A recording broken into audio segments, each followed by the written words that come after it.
Harrison and welcome to Mix. So today we'll visit the eclectic Japanese Peruvian restaurant and bar Yappa in Los Angeles' Little Tokyo. And our head bartender Scott will show you how to whip up easy and delicious cocktails from home.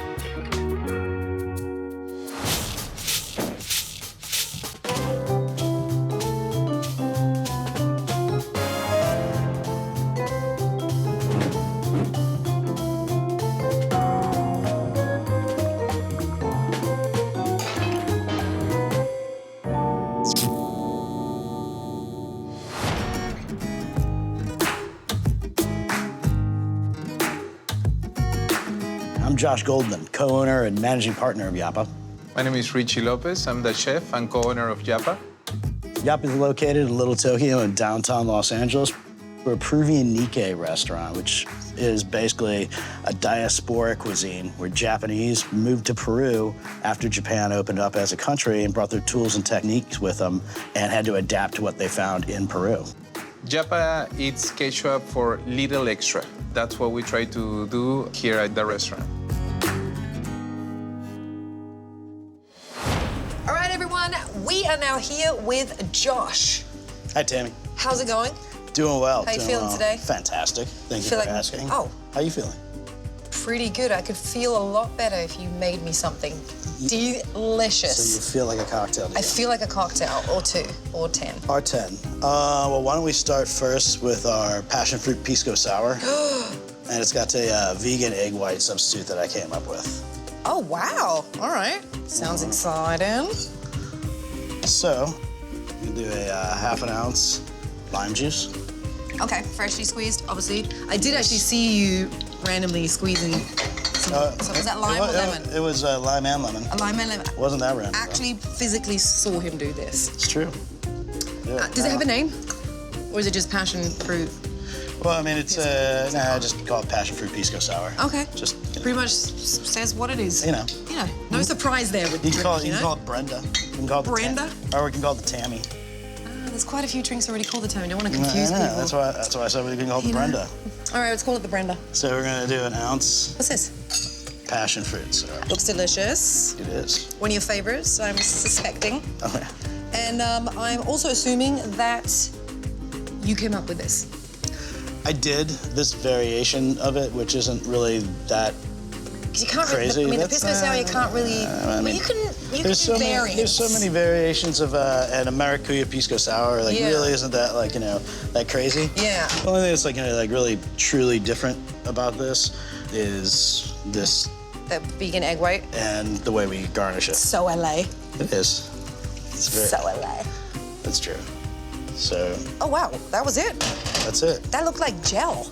It has a gelling property to it. Gel stabilizes, gives you everything that wow. that egg white does. Without the chicken part. Exactly. Okay. So we're gonna take some ice.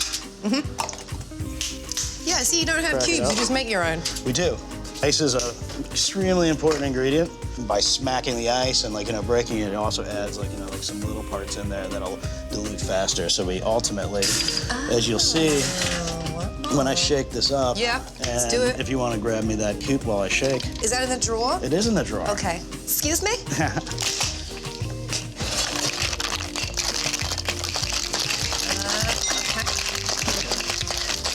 All right. That's quite a long shake then. Oh, yeah. Want to get that vegan egg white frothy. Already looks delicious. Pisco sours are always great, though. I mean, who doesn't like a pisco sour, let's be honest? Only monsters. Monsters, right. Horrible, horrible people. Yeah. What's happening now? So now we're gonna garnish. Anything that's truly. Well, that's pretty. Oh, thank you. And it's real. Very unique. It is. This is not real. This is not a real. What is that? So we have a edible printer. An edible printer? Yeah. So on paper, on wafer paper, we print out little Incan hummingbirds. So now you have the little Incan hummingbird going after the flower. And I can eat the paper? You can. I could eat the flower too, couldn't I? You can. Passion fruit Pisco sour. Let's go. Cheers. Let's see, Josh. Yum. Ooh, passion fruity, sour, frothy. Everything you want from a Pisco sour. That's amazing. Plus the passion fruit. That's great. This is a great variant. Love Nice, it. refreshing. I just don't know how to eat the hummingbird now without... So we're gonna wait until the end for that. Thank you so much. You're This welcome is so much. less words, more drinking. Exactly. Cheers.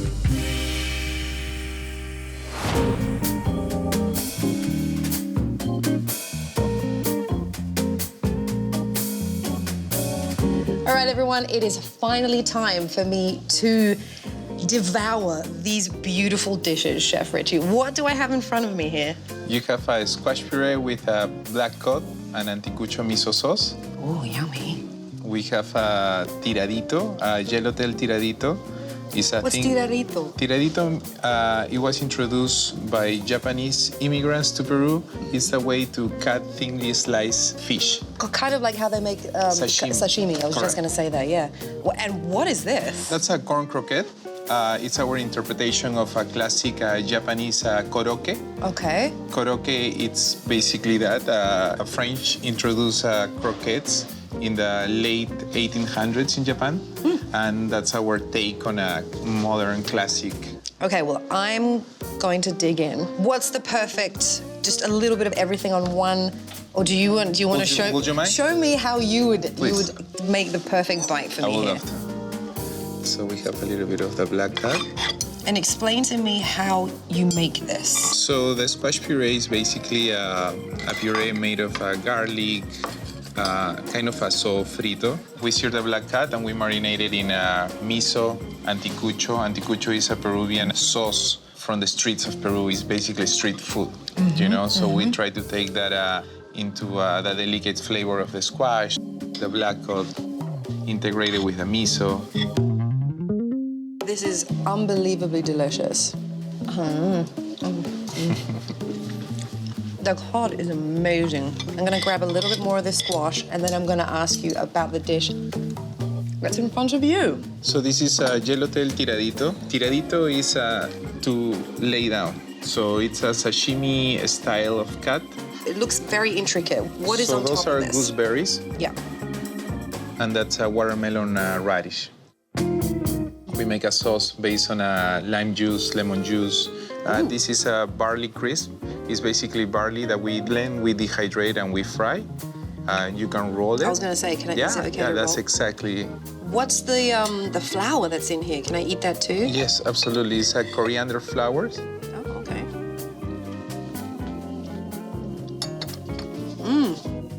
This is incredibly refreshing, actually. But a little bit of sourness, a little bit of acidity, a little bit of sweetness. It's very, very balanced. And the fish is unbelievably tender. Thank you. This is amazing, but I still want to eat one of these crispy barley thingies. And you even get the crunch. Every texture is in here. This is amazing. This is so yummy. I have to go and make a cocktail real quick. After that, I'm gonna try your croqueta. Fantastic. All right.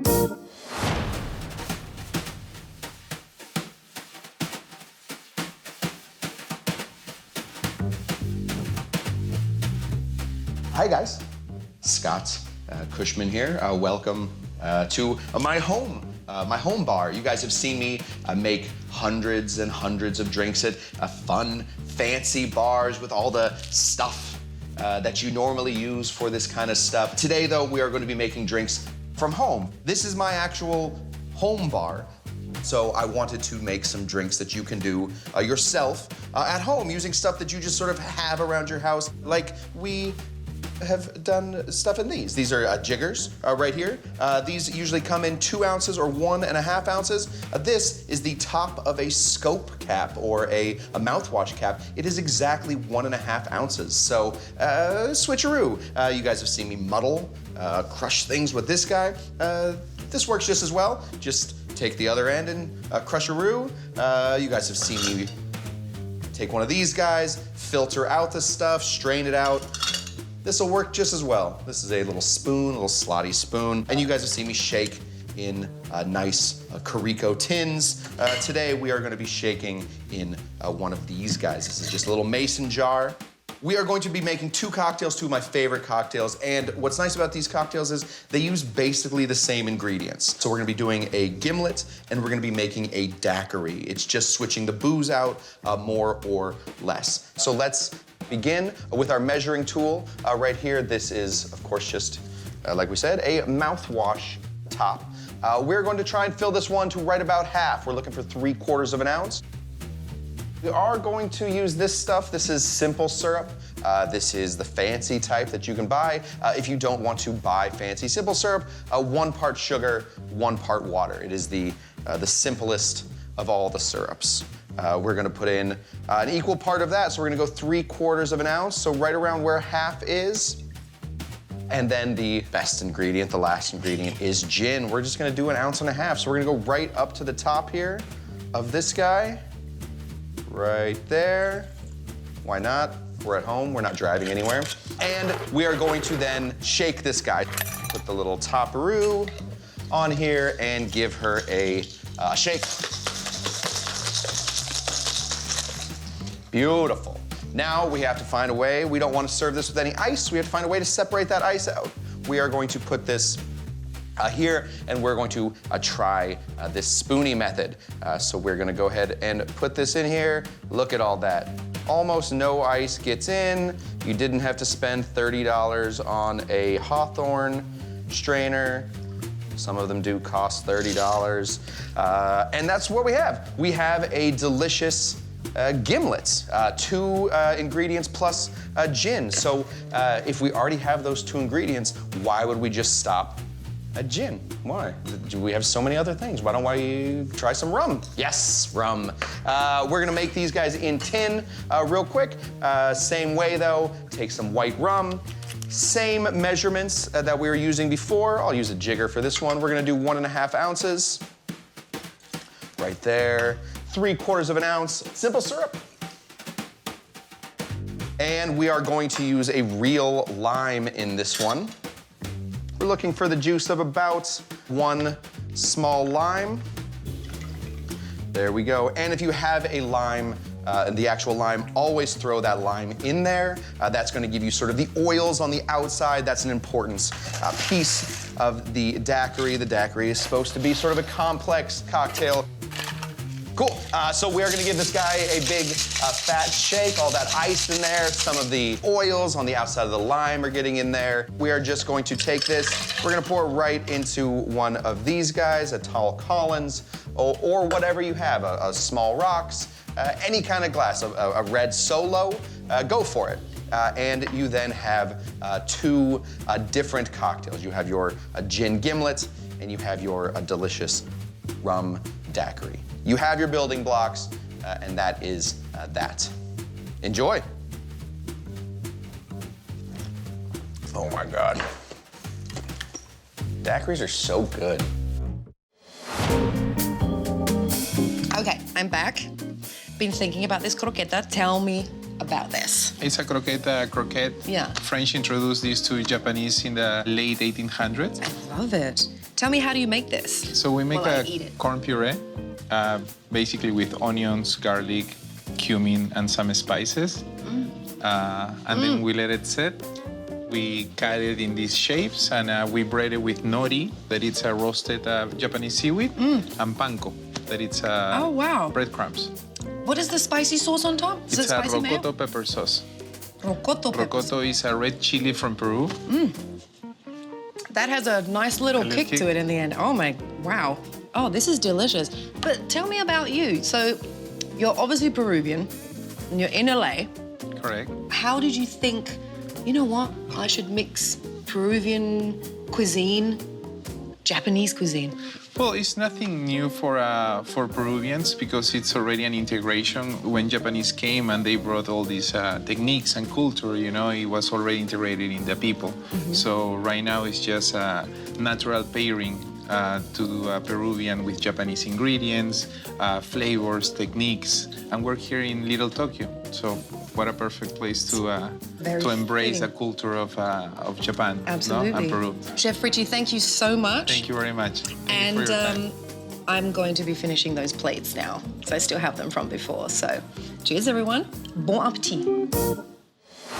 So we have figured out a basic sour, sugar, and booze. We want to sort of start building on that. If you guys already have those ingredients at your place, I just want to show you that there's plenty of other stuff that you can do with it, right? You don't just have to make a daiquiris for your life. That sounds awesome to me, but for other people, let's switch it up. So we are going to bring in a dark liquor for this next one. We're going to do some Four Roses of bourbon, but we're also going to add a couple extra things to what we are making. So we're going to make a drink called the New York Sour. The New York Sour. We're gonna get our glass ready here, and we are going to build in tin for this one. So let's start off by sweetening this guy up real quick. We're gonna do 3/4 of an ounce of simple syrup. Again, make simple syrup at your house. 1 part water, 1 part sugar.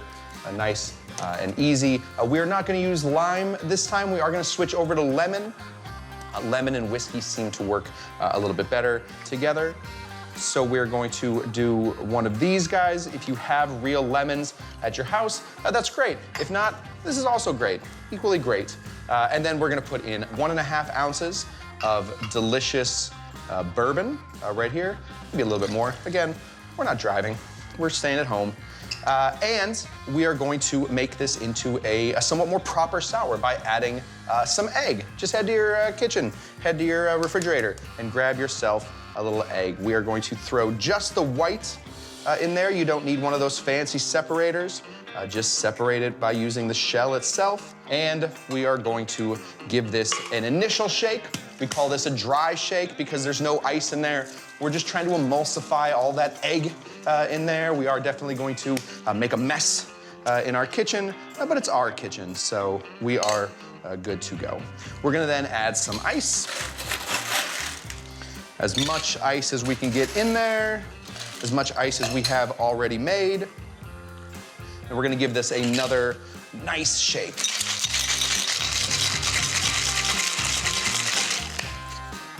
Crack this open and get all those delicious drops.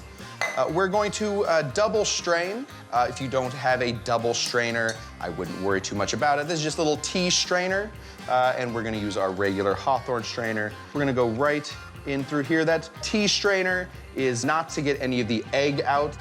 What this tea strainer is actually doing is getting all of the extra ice out. We want this drink to have sort of a smooth feel. We don't want any like crunchy, icy nothingness. Now this is just a regular bourbon sour. We're gonna make this into a New York sour by adding what a lot of people have just sort of sitting around their house. This is wine. This is just a nice, easy red wine.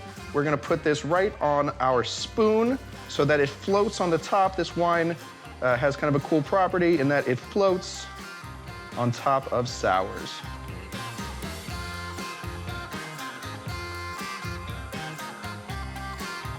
Boom.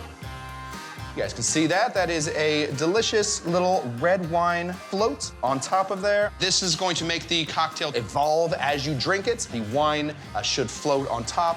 And as you drink it, you'll taste the wine, and then you'll taste the sweet, and then you'll taste the sour, and then you'll taste the booze, and then you'll have another one, and another one, and another one, and then nighttime will come, we'll go to sleep, we'll wake up, and we'll start all again. So here we are, the delicious New York sour I'm going to enjoy.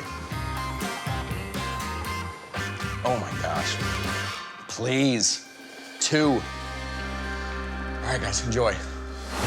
All right, everybody, this is Gabri. Hello. How's it going? Very good. How are you? Pretty great, actually. What are you gonna be mixing up for me? So today we're gonna start with a Notification, Notification. which is one of our most popular drink based of gin and aquavit. Interesting. Okay. Right? What's that? This one is our cocktail gin.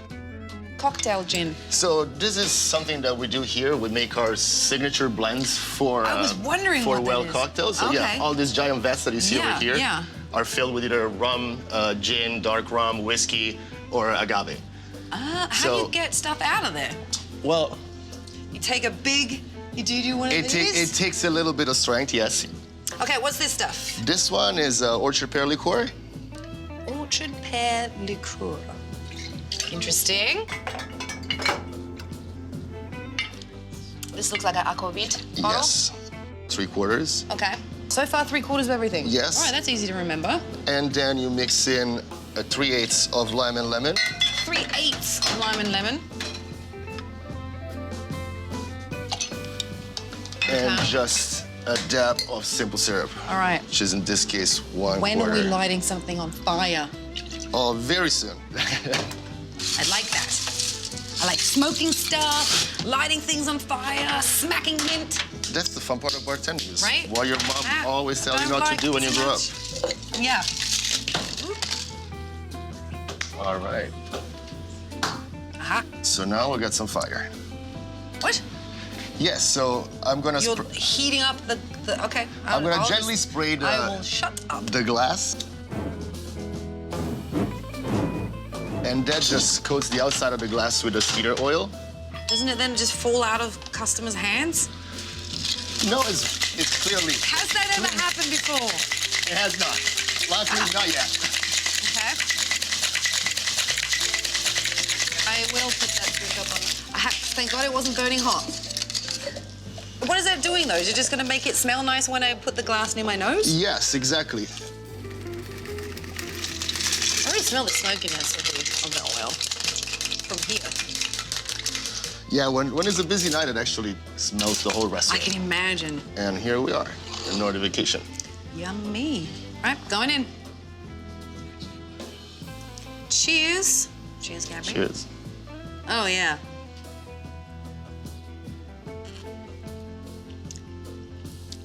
Mmm. Well, this is refreshing. Is it, right? Yeah. Yum. Mmm. There's a lot of stuff happening here. There is a lot of flavors in there, right? And you know what I like about this drink, actually? Oh, yeah? The garnish, like you said, the garnish is actually smoking the glass. And it's strange how the scent actually really suits to what I'm tasting in my mouth as well. Thank you. Yeah, this is delicious. This is really yummy. Thank you so Thank you very much. Cheers, everybody. So we have built a sour base.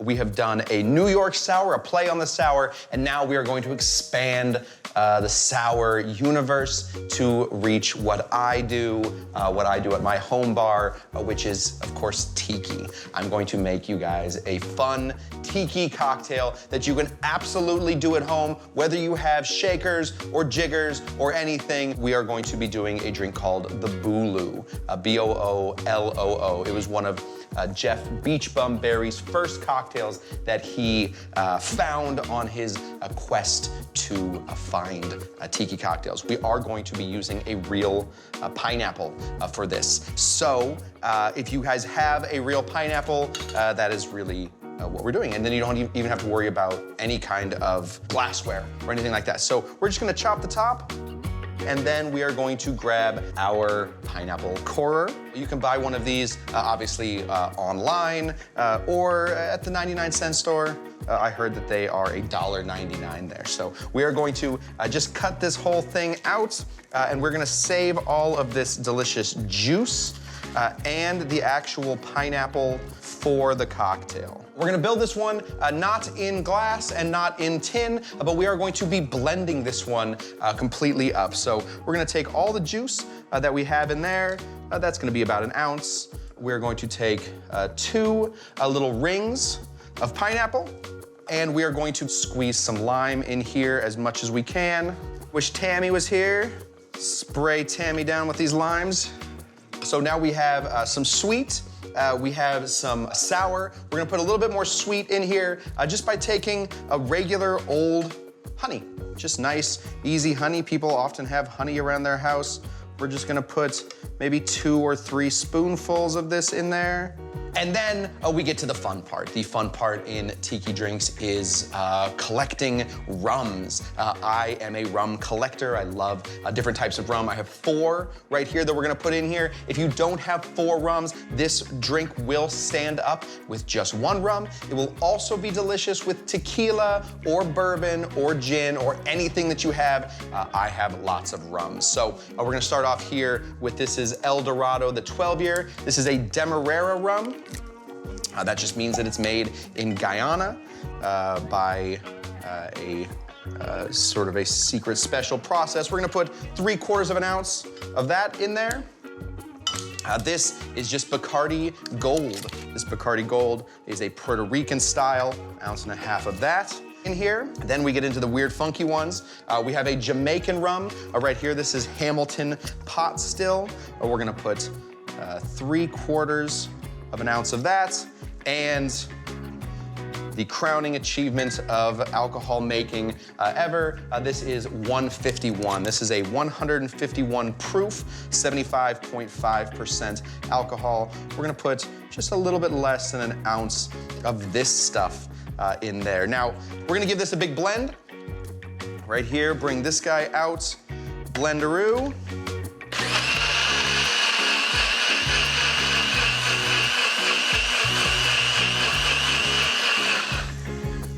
No ice in the blend. We don't want this drink watered down at all. We want to keep it as fresh as possible. I like to keep the little mermaid island in there. That's my favorite part of this little thing. I like the ingenuity that this little core stays in there. That way we can also put a drink umbrella, which we definitely have. So we're just gonna fill this guy right up here to the top. Ooh, there we go. All the way up. We're gonna make the umbrella look like we are deep in a windstorm. We're gonna flip this umbrella back so it looks like we are in some trouble. And why not put just a little bit of mint in here, give this a little smack, stuff some mints, and of course we are going to want to drink this from a straw. We don't want to just completely face a plant into a pineapple, so here is our straw right there. I do want to thank Jeff, the Beach Bum Berry, for this cocktail, and here I go.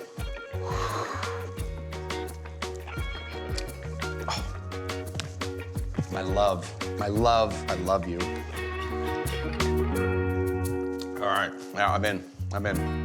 No driving.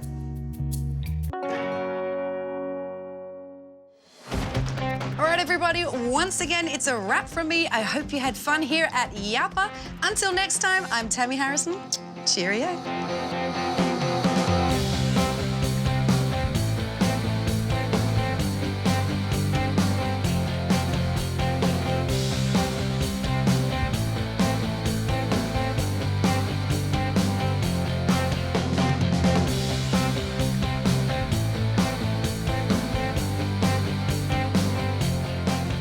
All right, everyone. Oh, yeah, well, sorry, Martin's in the film. Martin's in the movie. Greg's in the movie. Everybody's in the movie but you, Tamee. Everybody's in the damn movie but me.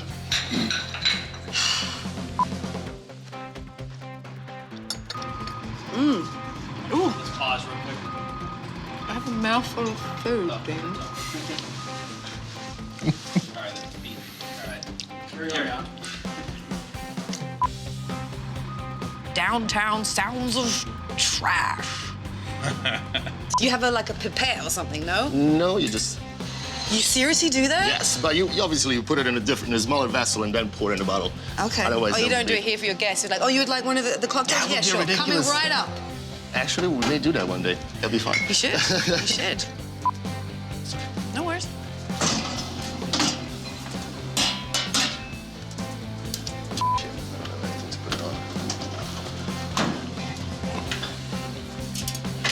Okay, so we take it from twisting from the machine? I think so. Okay.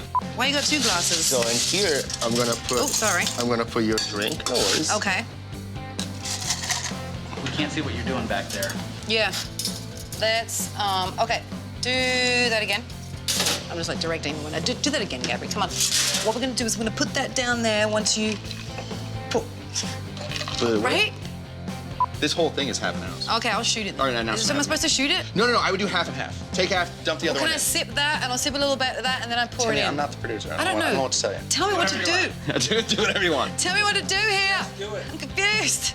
I always have limes at my house, but if you don't have limes or you don't want to keep limes sitting around, just lime juice. You can get one of these, even the smaller ones, like the little greeny ones.